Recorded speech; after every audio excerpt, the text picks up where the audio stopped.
Alors, bonjour à tous, nous revoilà pour une autre étude, en espérant que vous avez été bien bénis cette semaine, que vous avez pu marcher avec Jésus et certainement apprendre à le connaître mieux en lisant sa bonne parole et que le Seigneur vous a soutenu. Alors, le Seigneur Jésus, il est certainement fidèle. Alléluia. On va prier. Père, on veut regarder tes paroles de nouveau. Aide-nous, aide-moi afin de bien enseigner. Aide-nous pour écouter et apprendre. Par le nom de Jésus-Christ. Amen. Amen. Alors, nous continuons à parler concernant comment être reçu par Dieu. Comment être juste devant Dieu. Et là, on va commencer un nouveau petit segment concernant la grâce de Dieu. La réalité que si Dieu nous reçoit, ce n'est pas parce que nous le méritons ou parce que nous avons travaillé pour cela, mais c'est vraiment une faveur, une grâce. C'est la miséricorde de notre Dieu, sa bonté. C'est sa grâce qui fait en sorte que toi et moi, on peut être reçus par Dieu. Et sa grâce, elle est là et elle est disponible. Dieu veut nous recevoir. Il veut nous donner la vie éternelle. Alors, on veut regarder cela ensemble. Donc, si tu veux, premièrement, tourner dans l'Évangile de Jean, au chapitre 1, le premier chapitre de l'Évangile de Jean, page 128, où nous voulons spécifiquement regarder le verset 17. On a parlé dernièrement concernant la loi. La loi, elle est juste, sainte et bonne, mais la loi, elle nous mène à Jésus-Christ. Et Christ peut nous justifier et nous sauver. La loi ne peut pas nous justifier, elle ne peut pas nous sauver. Ici, au verset 17, on te rappelle que la loi a été donnée par Moïse. Dieu a utilisé Moïse pour nous donner la loi. La grâce et la vérité sont venues par Jésus-Christ. Donc, la grâce et la vérité. Et aujourd'hui, nous parlons de la grâce surtout. La grâce de Dieu, elle vient par Jésus-Christ. Maintenant, qu'est-ce que c'est exactement que la grâce? Alors, sur vos notes, on en a parlé un peu, mais tu peux voir au point B.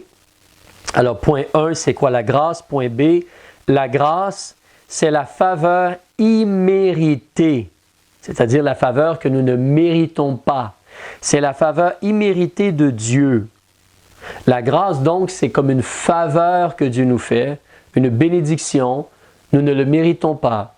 La grâce, c'est la faveur imméritée de Dieu pour notre pardon, pour notre justification et même pour notre vie de tous les jours. Alors Dieu, dans sa grâce, il pardonne tes péchés. Dieu, dans sa miséricorde, il pardonne tes péchés. Par Jésus-Christ. Dieu, dans sa miséricorde, il te justifie par Jésus-Christ qui a versé son sang, qui a été enseveli et qui est ressuscité pour notre justification. Et encore là, c'est la faveur de Dieu qui t'aide dans ta vie de tous les jours, face aux épreuves, face aux combats, face aux difficultés, aux découragements, les responsabilités que l'on a. Toutes les choses que nous essayons de faire, c'est la grâce, la faveur, le soutien ou l'aide de Dieu. La grâce de Dieu. Alors, en réalité, au deuxième point, on veut réaliser que depuis donc Jésus, parce qu'on te dit ici que la grâce et la vérité sont venues par Jésus-Christ, depuis Jésus-Christ donc, et depuis le temps des apôtres aussi, c'est établi que nous sommes sauvés par la grâce, que nous sommes délivrés du jugement, que nos péchés peuvent être pardonnés par la grâce, par la faveur non méritée, la faveur qui se trouve dans la personne de Jésus-Christ et son sang versé. Regardons quelques exemples. Actes des apôtres, chapitre 15, à la page 188, si tu veux tourner avec moi, s'il te plaît. Actes chapitre 15, le verset 11. Alors, ici c'est Pierre qui parle, mais il nous dit « Mais nous croyons que nous serons sauvés par la grâce du Seigneur Jésus-Christ, de même qu'eux, parlant des gentils, des non-juifs. » Alors, mais Pierre est très clair, c'est ça que l'on croit, c'est la grâce qui nous sauve. Ce n'est pas notre obéissance, ce n'est pas notre fidélité, ce n'est pas de donner de l'argent, ce n'est pas de travailler fort, ce n'est pas de garder la loi. C'est la grâce qui se trouve en Jésus-Christ. C'est la grâce qui nous sauve. Continuons. Romains après Actes. Vous tomberez dans le livre de Romains. Et tu veux le 3e chapitre, s'il te plaît. Ou la page 215. Romains chapitre 3. Et l'on regarde le verset 23 et 24. Ici, on va avancer un peu rapidement. C'est des versets que nous avons déjà lus ensemble. Mais là, on les regarde avec les yeux pour voir la grâce de Dieu. Alors, au verset 23, on te dit, « Il n'y a point de distinction, puisque tous ont péché et sont privés de la gloire de Dieu. » Tous les êtres humains ont péché et sont privés, ne peuvent pas avoir la gloire de Dieu ou la maison de Dieu. Et qu'ils sont justifiés gratuitement par sa grâce, par la rédemption qui est en Jésus-Christ. Le mot rédemption veut dire être racheté. Alors Jésus a payé par son sang, il a payé par sa vie, son sang qui a été versé sur la croix, il paye la rançon et donc par Jésus-Christ, par la grâce qui est dans la rédemption de Jésus-Christ, nous sommes justifiés gratuitement. C'est une faveur à cause de Jésus et son sang versé. Parce que nous espérons dans le sang versé de Jésus, parce qu'on est prêt à se détourner du péché et on demande à Jésus d'être notre sauveur. Sa grâce nous justifie et nous avons la rédemption. Tourne 2 pages pour arriver au chapitre 5, page 218. Chapitre 5, verset 20, s'il te plaît maintenant. On te dit, « Or, la loi est intervenue pour faire abonder le péché. La loi nous déclare coupables. Mais où le péché a abondé, la grâce a surabondé, afin que comme le péché a régné dans la mort, parce que le salaire du péché, c'est la mort, et la loi nous fait connaître le péché, la loi nous condamne, nous désobéissons à Dieu, afin que comme le péché a régné dans la mort, ainsi la grâce régna par la justice pour donner la vie éternelle par Jésus-Christ notre Seigneur. Maintenant, c'est la grâce qui se trouve en Jésus-Christ. La grâce, elle règne dans le sens que Christ est mort, enseveli et ressuscité. Il a vaincu la mort. Il a vaincu le péché. Il a vaincu le monde. Et donc, la grâce, elle règne. C'est la grâce qui se trouve dans la personne de Jésus-Christ et son travail, ce qu'il a fait à la croix. Donc, la grâce, elle règne par la justice. Jésus-Christ nous justifie. La justice, c'est un don de Dieu pour donner la vie éternelle par Jésus-Christ. Lorsque tu reçois Jésus-Christ, tu deviens juste, tu as la vie éternelle, tu as la grâce de Dieu. Regardons un autre exemple, Romains chapitre 11, à la page 225, s'il vous plaît. Romains chapitre 11. Ici, le contexte ne parle pas nécessairement d'être sauvé, mais on veut voir la réalité du mot grâce versus le mot œuvre. Regarde au verset 6 surtout. Chapitre 11, verset 6. Il nous dit, « Or, si c'est par grâce, ce n'est plus par les œuvres. Autrement, la grâce ne serait plus une grâce. Au contraire, si c'est par les œuvres, ce n'est plus par la grâce. Autrement, les œuvres ne seraient plus des œuvres. » Ce qu'il est en train de dire, c'est que les deux ne se mélangent pas. Soit c'est une œuvre que tu fais, c'est-à-dire que tu travailles, et comme tu as travaillé, tu mérites un salaire. Tu mérites quelque chose. Ou c'est une grâce. Tu n'as rien fait, mais on te fait un cadeau, on te fait un don, on te donne quelque chose. C'est une faveur, une grâce qu'on te fait.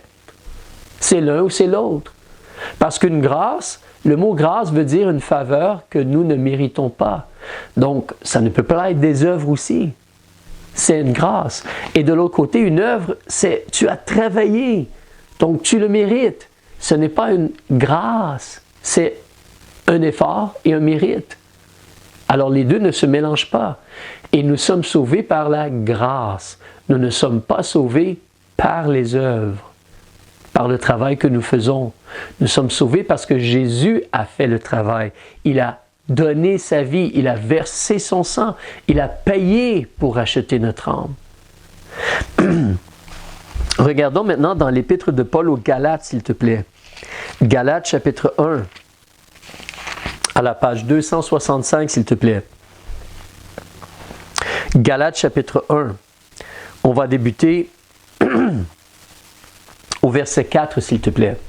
Alors, au verset 4, on nous dit, parlant de Jésus, « Il s'est donné lui-même pour nos péchés, afin de nous retirer de ce siècle corrompu, selon la volonté de Dieu notre Père. » Le désir de Dieu, c'est que tu aies le pardon de tes péchés par Jésus, mais que tu sois délivré aussi de ce siècle corrompu, pour ne pas vivre comme le monde, comme les gens vivent là, sans connaître Dieu, mais pour vivre dans la lumière, dans l'amour, dans la vérité avec Jésus.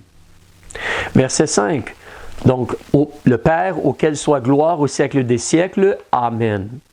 Je m'étonne, Paul dit, que vous abandonniez si promptement celui qui vous avait appelé à la grâce de Christ, pour passer à un autre évangile. Alors ici, tu vois, le vrai évangile de Jésus-Christ, c'est la grâce de Dieu à travers le sang versé de Jésus-Christ. Mais il y a des faux évangiles. Il y a des gens qui prêchent un faux évangile. Et Paul dit donc, c'est triste, vous les gens à Galate, la Galatie c'est une région, donc les Galates, les gens de la région de la Galatie, Dieu vous avait appelé à la grâce qui se trouve en Jésus-Christ pour être sauvés. Mais là, vous voulez passer un autre évangile, un autre message de religion. Alors verset 7, non qu'il y en ait un autre, il n'y a pas d'autre évangile en réalité, mais il y a des gens qui vous troublent, c'est des menteurs et des faux, et qui veulent pervertir l'évangile de Christ. Ils veulent corrompre, pervertir, tordre l'évangile de Christ. Mais quand nous-mêmes ou un ange du ciel vous annoncerait un évangile différent de celui que nous vous avons annoncé, qu'il soit anathème, cela veut dire maudit. Donc même si un ange vient te voir et il t'apporte un évangile différent, il est maudit. Il n'y a pas d'autre évangile. Ce n'est pas un ange de Dieu qui veut te donner les vérités de Dieu. C'est un menteur. Et c'est comme faux. Verset 9. Comme nous l'avons déjà dit, je le dis encore maintenant, si quelqu'un vous annonce un évangile différent de celui que vous avez reçu, qu'il soit anathème, comme maudit. Le vrai évangile de Jésus-Christ, c'est l'évangile de la grâce de Dieu pour le pardon de tes péchés. Si quelqu'un arrive avec un évangile différent en disant tu dois faire des œuvres, tu dois donner des sous, tu dois gagner ton ciel, tu dois travailler pour être reçu par Dieu, tu dois suivre ces commandements-là, tu dois prier 5 fois par jour ou quoi que ce soit, c'est un faux évangile. Il est sous la malédiction parce qu'il apporte un message différent de la vérité de Dieu. Le message de Dieu, c'est Christ. Par sa grâce, il te sauve. Il lave tes péchés. Continuons. Galates chapitre 2. Tourne la page donc avec moi.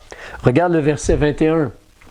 Il nous dit « Je n'anéantis point la grâce de Dieu. » Tu ne veux pas anéantir comme écraser, enlever, éliminer. Tu ne veux pas anéantir la grâce de Dieu.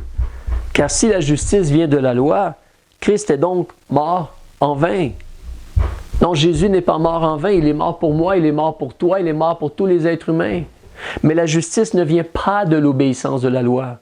C'est la grâce. Et on ne veut pas enlever ou anéantir ou éliminer la grâce. On veut la grâce. La grâce se trouve en Jésus-Christ. C'est lui qui sauve. Avançons toujours dans Galates, chapitre 5, s'il te plaît, page 270. Nous avons vu ces versets-là, c'est un petit rappel. Mais chapitre 5, regardez au verset 4 à la page 270. Vous êtes séparés de Christ, vous tous qui vous justifiez par la loi. Tu essaies de te justifier en observant des lois ou la loi de Dieu. En réalité, tu es séparé de Christ dans ce cas-là. Et on a besoin de Christ parce que c'est Christ qui donne la grâce. Mais vous êtes séparés de Christ.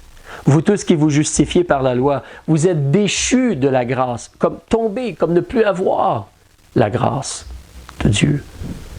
Mais on a besoin de la grâce. C'est la grâce de Dieu qui nous sauve. On en a besoin. Alors, avançons. Après Galates, il y a l'épître de Paul aux Éphésiens. On va parler un peu ici dans Éphésiens. Regarde le premier chapitre pour débuter et regarde au verset 6 avec moi.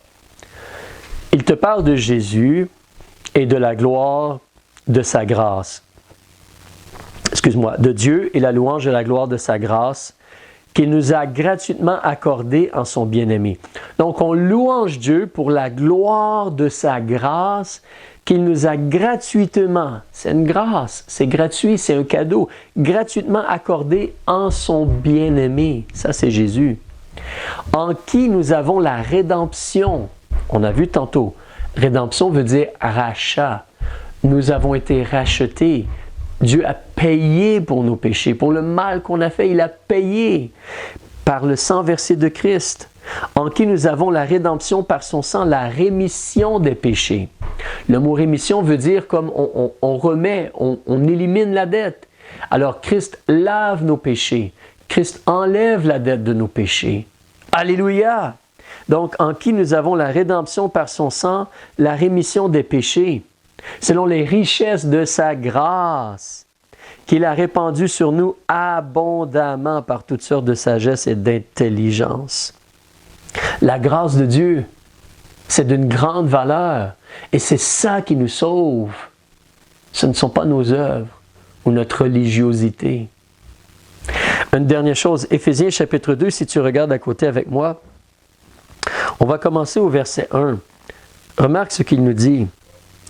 « Et vous étiez morts dans vos fautes et dans vos péchés. » Ça, c'était comme les gens à Éphèse avant et comme toi et moi. On était morts, sans vraie relation avec Dieu, à cause de notre péché, de nos péchés, de notre faute, dans lesquels vous avez marché autrefois selon le train de ce monde, la façon de vivre de ce monde, selon le prince de la puissance de l'air, ça c'est le diable, de cet esprit qui agit maintenant dans les fils de la rébellion. La rébellion, ça c'est le péché. Avant, nous désobéissions à Dieu, parmi lesquels nous vivions tous autrefois selon les convoitises de notre chair, accomplissant les désirs de la chair et de nos pensées, et nous étions par nature des enfants de colère comme les autres, coupables devant Dieu, tout le monde, et nous méritions un jugement, le feu éternel. Mais qu'est-ce que Dieu a fait? Regarde au verset 4. Mais Dieu qui est riche en miséricorde, à cause de la grande charité, le grand amour dont il nous a aimés, lorsque nous étions morts dans nos fautes, il nous a rendus à la vie, ensemble en Christ. C'est par grâce que vous êtes sauvés.